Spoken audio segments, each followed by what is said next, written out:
ಇಡೀ ಜೋಳ ಹಾಕಿ ಮಾಡಿದಂತಹ ಫರ್ಮೆಂಟೆಡ್ ದೋಸೆ ಇವತ್ತಿನ ರೆಸಿಪಿ. ಹಾಗೂ ಒಂದು ಒಳ್ಳೆ ರುಚಿಯಾದ ಚಟ್ನಿ ಕೂಡ ಮಾಡಿ ತೋರಿಸಿದ್ದೇನೆ. ಉದ್ದಿನಬೇಳೆ ಮೆಂತೆ ಹಾಕಿ ಮಾಡಿದಂಥ ದೋಸೆ ಇದು. ಇದಕ್ಕೆ ಮೊದಲು ಇನ್ಸ್ಟೆಂಟ್ ದೋಸೆ ಸಹ ಇಡೀ ಗೋಧಿಯ ನಾನು ತೋರಿಸಿದ್ದೇನೆ. ಇದು ಫರ್ಮೆಂಟ್ ಮಾಡಿದಂತಹ ದೋಸೆ. ಕ್ರಿಸ್ಪಾಗಿ ಸಹ ಮಾಡಬಹುದು ಮತ್ತು ತುಂಬ ಸಾಫ್ಟಾಗಿ ಸಹ ಮಾಡಬಹುದು. ಎರಡು ಥರ ಸಹ ಈ ದೋಸೆಯನ್ನು ಮಾಡಬಹುದು. ಅದಕ್ಕೆ ರುಚಿಯಾದ ಒಂದು ಚಟ್ನಿ ನೋಡಿ. ನಮಸ್ತೆ ಫ್ರೆಂಡ್ಸ್, ಗುಡ್ ಫುಡ್ ಲ್ಯಾಂಡ್ ಚಾನಲ್ಗೆ ನಿಮಗೆಲ್ಲರಿಗೂ ಆತ್ಮೀಯ ಸ್ವಾಗತ. ನಾನಿಲ್ಲಿ 2 ಲೋಟದಷ್ಟು ಇಡೀ ಜೋಳ ತೆಗೆದುಕೊಂಡಿದ್ದೇನೆ ನೋಡಿ. ಇಡೀ ಜೋಳ 2 ಲೋಟದಷ್ಟು. ಇದು ಮಧ್ಯಮ ಗಾತ್ರದ ಲೋಟ, ಅದರಲ್ಲಿ 2 ಲೋಟದಷ್ಟು. ಮತ್ತೊಂದು ಅರ್ಧ ಲೋಟದಷ್ಟು ಉದ್ದಿನಬೇಳೆ. ಅರ್ಧ ಲೋಟ ಸಾಕಾಗ್ತದೆ, ಅದಕ್ಕಿಂತ ಜಾಸ್ತಿ ಹಾಕಬೇಡಿ, ಹುಳಿ ಆಗ್ತದೆ.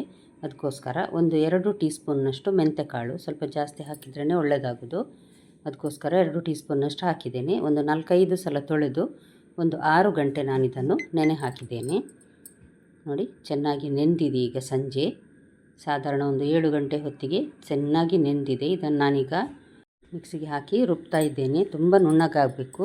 ಗ್ರೈಂಡರ್ ಆದರೆ ತುಂಬ ಒಳ್ಳೆಯದಾಗ್ತದೆ. ಯಾಕಂದರೆ ಇಲ್ಲಾಂದರೆ ತಿನ್ನುವಾಗ ಜೋಳದ ಸಣ್ಣ ಸಣ್ಣ ಹುಡಿ, ಅಂದರೆ ರವೆಯಷ್ಟಾದರೆ ತಿನ್ನುವಾಗ ಸ್ವಲ್ಪ ಸಿಗ್ತದೆ ಬಾಯಿಗೆ ನಮಗೆ. ಅದಕ್ಕೋಸ್ಕರ ಗ್ರೈಂಡರಲ್ಲಿ ಹಾಕಿದರೆ ಇನ್ನಷ್ಟು ಒಳ್ಳೆಯದಾಗ್ತದೆ ನೋಡಿ. ಈಗ ನಾನು ಇದನ್ನು ಗ್ರೈಂಡ್ ಮಾಡಿ ಪಾತ್ರೆಗೆ ಹಾಕ್ತಾಯಿದ್ದೇನೆ, ದೊಡ್ಡ ಪಾತ್ರೆಗೆ ಹಾಕ್ತಾಯಿದ್ದೇನೆ.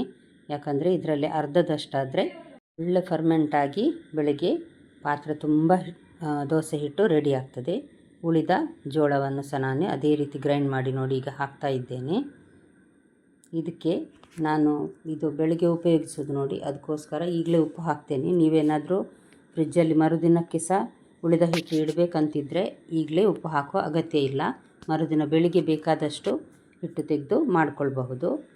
ಒಳ್ಳೆ ಬಣ್ಣ ಬರಲಿ ಅಂತ ಒಂದು 2 ಚಮಚದಷ್ಟು ನಾನು ಈ ಸಕ್ಕರೆ ಹಾಕಿ ನೋಡಿ ಈ ರೀತಿ ಚೆನ್ನಾಗಿ ಒಂದು 5 ನಿಮಿಷ ಚೆನ್ನಾಗಿ ಬೀಟ್ ಮಾಡಿ ಇದನ್ನು ಮುಚ್ಚಳ ಮುಚ್ಚಿ ನಾನು ಮರುದಿನಕ್ಕೆ ಫರ್ಮೆಂಟ್ ಆಗಲಿಕ್ಕಂತ ಇಡ್ತೇನೆ. ಇದನ್ನು ತೆಳುವಾಗಿ ಇಡಬೇಕು ನೋಡಿ, ಇಷ್ಟು ತೆಳುವಾಗಿಯೇ. ಬೆಳಿಗ್ಗೆ ಆಗುವಾಗ ತುಂಬ ದಪ್ಪಾಗಿರ್ತದೆ. ಅದಕ್ಕೋಸ್ಕರ ರಾತ್ರಿ ಸಾಧಾರಣ ಒಂದು 7:15 ಗಂಟೆಗೆ ಇಟ್ಟರೆ ನಾನು ನೋಡಿ ಬೆಳಿಗ್ಗೆ ನೋಡಿ ತೆಗೆದು ನೋಡಿದರೆ ಒಳ್ಳೆ ಫರ್ಮೆಂಟಾಗಿ ಬಂದಿದೆ ನೋಡಿ. ಚೆನ್ನಾಗಿ ಬಂದಿದೆ. ಅಷ್ಟೇ ಅಲ್ಲ, ಸ್ವಲ್ಪ ದಪ್ಪ ಸಹ ಆಗಿದೆ. ಈ ದೋಸೆಯನ್ನು ನಾವು ಸ್ವಲ್ಪ ತೆಳುವಾಗಿ ಸಹ ಮಾಡಬಹುದು ಅಥವಾ ಸ್ವಲ್ಪ ದಪ್ಪ ದೋಸೆ ಸಹ ಮಾಡ್ಕೊಳ್ಬಹುದು. ಕ್ರಿಸ್ಪಾಗಿ ಬರ್ತದೆ ತೆಳುವಾಗಿ ಮಾಡಿದರೆ. ನೀವಿನ್ನೂ ನನ್ನ ಚಾನಲ್ ಗುಡ್ ಫುಡ್ ಲ್ಯಾಂಡನ್ನು ಸಬ್ಸ್ಕ್ರೈಬ್ ಮಾಡಿಲ್ಲ ಅಂದರೆ ದಯವಿಟ್ಟು ಸಬ್ಸ್ಕ್ರೈಬ್ ಮಾಡಿ. ಹಾಗೂ ನಿಮಗೆ ಈ ರೆಸಿಪಿ ಇಷ್ಟ ಆದರೆ ಲೈಕ್ ಬಟನನ್ನು ಪ್ರೆಸ್ ಮಾಡಿ ಮತ್ತು ಫ್ಯಾಮಿಲಿ ಫ್ರೆಂಡ್ಸಿಗೆ ಶೇರ್ ಮಾಡೋದನ್ನು ಖಂಡಿತ ಮರಿಬೇಡಿ. ಹಿಟ್ಟು ತುಂಬ ದಪ್ಪ ಆಗಿದೆ. ಅದಕ್ಕೋಸ್ಕರ ನಾನೊಂದು ಅರ್ಧ ಲೋಟದಷ್ಟು ನೀರನ್ನು ಹಾಕಿ ಈ ರೀತಿ ನೋಡಿ ಚೆನ್ನಾಗಿ ಮಿಕ್ಸ್ ಮಾಡ್ತೇನೆ.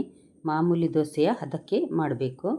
ಒಂದು 1.5 ಕಪ್ಪಿನಷ್ಟು ತೆಂಗಿನ ತುರಿ ಚಟ್ನಿಗೋಸ್ಕರ ಇದು, ಮತ್ತು ಕಾಯಿ ಮೆಣಸು, ಶುಂಠಿ, ಕೊತ್ತಂಬರಿಯ ದಂಟು, ಉಪ್ಪು ಮತ್ತು ಸ್ವಲ್ಪವೇ ಸ್ವಲ್ಪ ಹುಳಿ, ಸಣ್ಣ ತುಂಡು ಈರುಳ್ಳಿ, ಒಂದು ಮೀಡಿಯಮ್ ಸೈಜಿನ ಈರುಳ್ಳಿಯ 1/4 ಭಾಗದಷ್ಟು ನಾನಿಲ್ಲಿ ಹಾಕಿದ್ದೇನೆ. ಈರುಳ್ಳಿ ಹಾಕಿ ಒಳ್ಳೆ ಟೇಸ್ಟ್ ಕೊಡ್ತದೆ. ಇದನ್ನು ತುಂಬ ನುಣ್ಣಗೆ ಬೇಡ, ತರಿತರಿಯಾಗಿ ರುಬ್ಬಿದರೆ ಸಾಕು ನೋಡಿ. ಹುಳಿ ಹಾಕಲಿಕ್ಕೆ ಮರ್ತಿದ್ದೆ ನಾನು, ಅದಕ್ಕೆ ಈಗ ಹಾಕ್ತಾಯಿದ್ದೇನೆ. ಸ್ವಲ್ಪವೇ ಸ್ವಲ್ಪ ಸಾಕು, ಹುಳಿ ಹಾಕದಿದ್ದರೆ ಸಹ ನಡೀತದೆ ನೋಡಿ. ಈ ರೀತಿ ತರಿತರಿಯಾಗಿ ರುಬ್ಬಬೇಕು. ಇದಕ್ಕೆ ನಾನೀಗ ಒಂದು 2 ಚಮಚದಷ್ಟು ತೆಂಗಿನ ಎಣ್ಣೆ, ಒಂದು ಅರ್ಧ ಚಮಚದಷ್ಟು ಸಾಸಿವೆ ಮತ್ತು ಕರಿಬೇವು ಹಾಕಿ ಒಂದು ಒಳ್ಳೆ ಒಗ್ಗರಣೆ ಕೊಟ್ಟಿದ್ದೇನೆ. ಸ್ವಲ್ಪ ಜೀರಿಗೆ ಸಹ ಹಾಕಿದ್ದೇನೆ ಒಗ್ಗರಣೆಗೆ. ಭಾರಿ ರುಚಿಯಾದ ಚಟ್ನಿ ರೆಡಿ ಆಯಿತು ನೋಡಿ. ಈಗ ದೋಸೆ ಒಂದು ಹಾಕೋದೊಂದು ಬಾಕಿ. ದೋಸೆಯನ್ನು ನೀರು ಹಾಕಿ ನಾನು ಮಿಕ್ಸ್ ಮಾಡಿ ರೆಡಿ ಮಾಡಿ ಇಟ್ಟಿದ್ದೇನೆ. ಈಗ ನೋಡಿ ದೋಸೆ ಹಾಕ್ತಾ ಇದ್ದೇನೆ. ತೆಳುವಾದ ದೋಸೆ ಸಹ ಮಾಡಬಹುದು, ದಪ್ಪ ದೋಸೆ ಸಹ ಮಾಡಬಹುದು. ನಾನಿಲ್ಲಿ ಸ್ವಲ್ಪ ತೆಳುವಾದ ದೋಸೆಯೇ ಮಾಡ್ತಾಯಿದ್ದೇನೆ. ಕ್ರಿಸ್ಪಾಗಿ ಒಳ್ಳೆಯದಾಗ್ತದೆ. ಅದಕ್ಕೋಸ್ಕರ ಇದಕ್ಕೆ ನಾನೀಗ ಸಣ್ಣದಾಗಿ ಕಟ್ ಮಾಡಿದ ಈರುಳ್ಳಿಯನ್ನು ಹಾಕ್ತಾಯಿದ್ದೇನೆ. ಎಕ್ಸ್ಟ್ರಾ ಟೇಸ್ಟ್ ಕೊಡ್ತದೆ. ಅದಕ್ಕೋಸ್ಕರ ಒಳ್ಳೆ ಪರಿಮಳ ಬರ್ತಾ ಇದೆ ಈರುಳ್ಳಿದು ಸಹ. ಮತ್ತು ಸುತ್ತ ತುಪ್ಪ ಅಥವಾ ಎಣ್ಣೆ ಹಾಕಿ ಇದನ್ನು ಮೀಡಿಯಮ್ ಟು ಹೈ ಫ್ಲೇಮಲ್ಲಿ ಬೇಯಿಸಬೇಕು ನೋಡಿ. ರೆಡಿ ಆಯಿತು ಒಂದು ದೋಸೆ. ಈರುಳ್ಳಿಯ ಪರಿಮಳದೊಂದಿಗೆ ಭಾರಿ ರುಚಿಯಾಗಿರ್ತದೆ.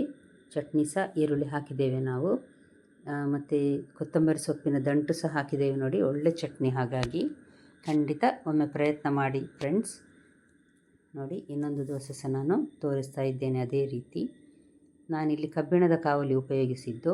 ನಾನ್ ಸ್ಟಿಕ್ ಪ್ಯಾನಲ್ಲಿ ಸಹ ಈ ದೋಸೆಯನ್ನು ಹಾಕ್ಬೋದು. ಇದಕ್ಕೆ ಸಹ ಅದೇ ರೀತಿ ನಾನು ಈರುಳ್ಳಿಯನ್ನು ಹಾಕ್ತಾ ಇದ್ದೇನೆ.